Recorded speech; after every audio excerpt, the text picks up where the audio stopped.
Hello everyone.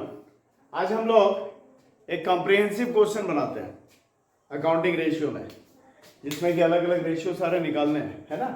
तो सवाल है, ये बैलेंस शीट दिया हुआ है जिसमें कि इक्विटी शेयर कैपिटल है 11 लाख, प्रेफरेंस शेयर कैपिटल है 1,20,000, लॉन्ग टर्म बोरोइंग में 8% डिवेंचर है 3 लाख का, ट्रेड पेएबल है 2,80,000। इस तरह से लायबिलिटी साइड का टोटल 18 लाख है, 18 लाख, और एसेट साइड में है फिक्स्ड एसेट 12 लाख का और करंट एसेट्स है 6 लाख का, जिसमें कि इस 6 लाख में 2 लाख का इन्वेंट्री, 3 लाख का डेटर, 70,000 का बेस रिसीवेबल और बैंक जो है 30,000 रुपए, ये इस 6 लाख में शामिल है करंट एसेट्स में।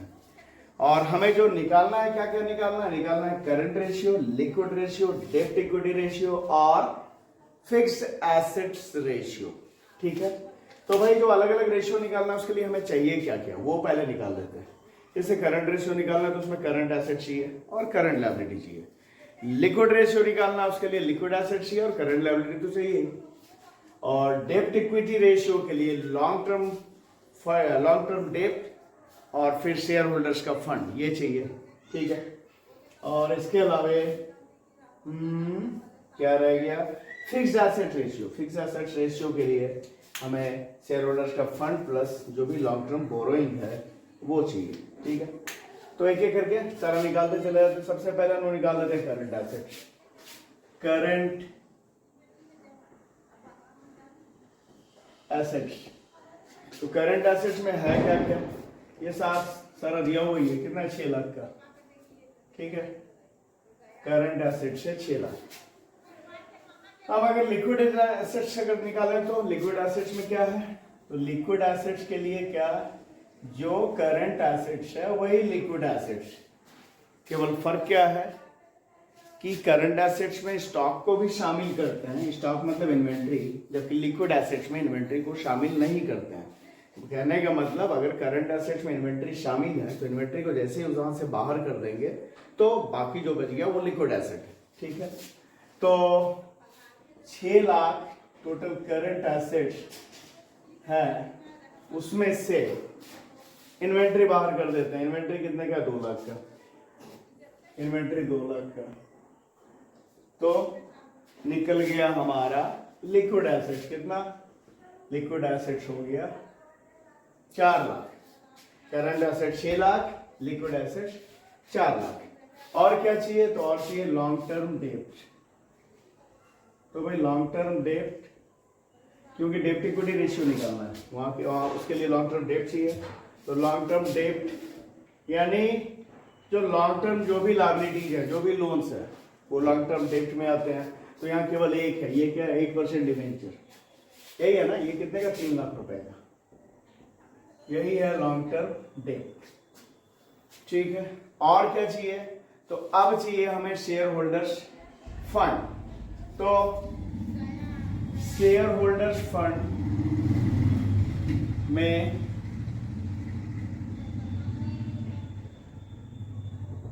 इक्विटी शेयर कैपिटल और प्रेफरेंस शेयर कैपिटल, इन दोनों को जोड़ेंगे तो शेयर होल्डर फंड निकल जाएगा। रिजर्व एंड सरप्लस वगैरह कुछ है नहीं। ठीक है, तो कितना हो गया? Equity share capital 11 lakh plus preference share capital 1,20,000, दोनों को मिला दिया तो शेयर होल्डर्स फंड हो गया 12,20,000। तो करंट एसेट्स भी मिल गया, लिक्विड एसेट्स भी मिल गया, और डेब्ट इक्विटी रेशियो के लिए लॉन्ग टर्म डेब्ट चाहिए, वो भी मिल गया, है ना। ये डिवेंचर जो 8% डिवेंचर है 3 लाख रुपए का, केवल यही है लॉन्ग टर्म डेब्ट। और शेयर होल्डर्स फंड कितना? तो भाई इक्विटी शेयर कैपिटल और प्रेफरेंस शेयर कैपिटल दोनों मिलाकर जोड़ लिया, ये शेयर होल्डर का फंड हो गया कितना? 12,20,000। और करंट लायबिलिटी चाहिए, तो भाई करंट लायबिलिटी भी मात्र एक है, ये ट्रेड पेएबल, उसे भी लिख लेते हैं यहाँ पे करंट लायबिलिटी। कितना?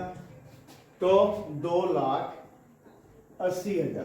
तो जो भी सारा चाहिए हमें, ये सारे रेशियो कैलकुलेट करने के लिए, वो सारा इंफॉर्मेशन हमने निकाल दिया है। अब निकालते हैं करंट रेशियो। तो करंट रेशियो बराबर current assets divided by current liability. तो करंट एसेट कितना है, करंट एसेट से 6 lakh, 6 lakh divided by current liability कितना, 2,80,000। इसे डिवाइड करेंगे तो आएगा कितना, आएगा 2.14:1। ये होगा हमारा करंट रेशियो। कैलकुलेशन खुद से भी करके देखना है। तो करंट रेशियो कितना निकला, 2.14:1। अब लिक्विड रेशियो,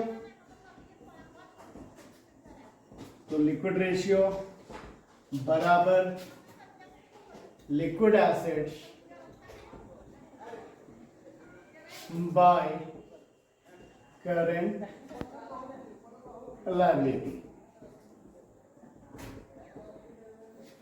तो लिक्विड एसेट कितना है, क्या किया, करंट एसेट्स में से इन्वेंट्री को बाहर कर दिया, तो बाकी जो रह गया वो लिक्विड एसेट है। क्योंकि करंट एसेट से लिक्विड एसेट्स होता है, फर्क केवल इतना है कि करंट एसेट्स में इन्वेंट्री को भी शामिल करते हैं, जबकि लिक्विड एसेट्स में इन्वेंट्री को शामिल नहीं करते। इसलिए इन्वेंट्री जैसे ही निकाल दिया, 2 लाख रुपए का इन्वेंट्री था, ये तो करंट एसेट्स है, इसमें 2 लाख रुपए का इन्वेंट्री था, इस इन्वेंट्री को बाहर कर दिया तो बाकी जो बच गया वो लिक्विड एसेट्स हो गया।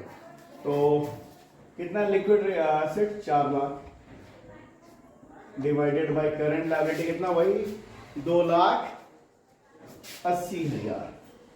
अब इसे डिवाइड करेंगे तो आएगा 1.43:1। ये हो गया लिक्विड रेशियो। अब रहा क्या निकालना, डेब्ट इक्विटी रेशियो। तो डेब्ट इक्विटी रेशियो बराबर long term debts by shareholders fund. ये फॉर्मूला होता है डेब्ट इक्विटी रेशियो कैलकुलेट करने का।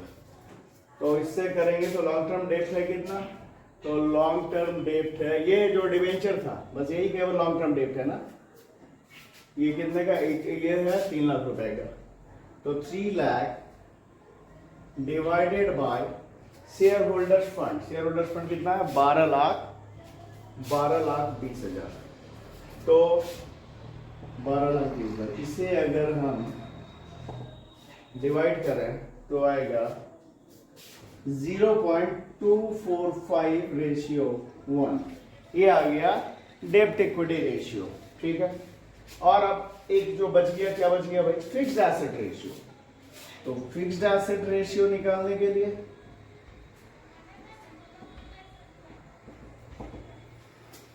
क्या है, तो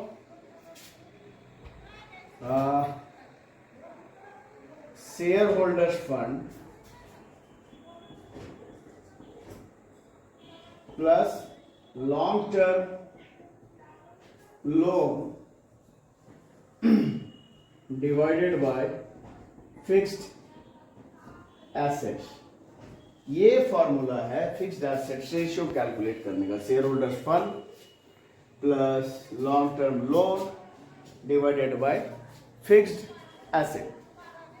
तो शेयर होल्डर फंड कितना है, 12,20,000 रुपये, प्लस लॉन्ग टर्म डेट तो एक ही था सिर्फ, ये क्या 8% डिवेंचर, कितने का, 3 लाख का, डिवाइडेड बाय फिक्स्ड एसेट कितना है भाई, तो 12 लाख। तो इसको करें तो कितना होगा, 15,20,000 divided by 12,20,000 plus 3 lakh, 15,20,000 divided by 12 lakh. तो डिवाइड करेंगे, भागा देंगे तो कितना आएगा, क्या रेशियो बनेगा, तो 1.27:1। तो ये हम लोगों ने एक कंप्रीहेंसिव क्वेश्चन बनाया। 1-2 और कंप्रीहेंसिव क्वेश्चन अकाउंटिंग रेशियो से ही बनाएंगे हम लोग इसके बाद। तो इस वीडियो में इतना ही। अगर वीडियो पसंद आ रहा तो इसे लाइक करें, चैनल को सब्सक्राइब करें। Thank you.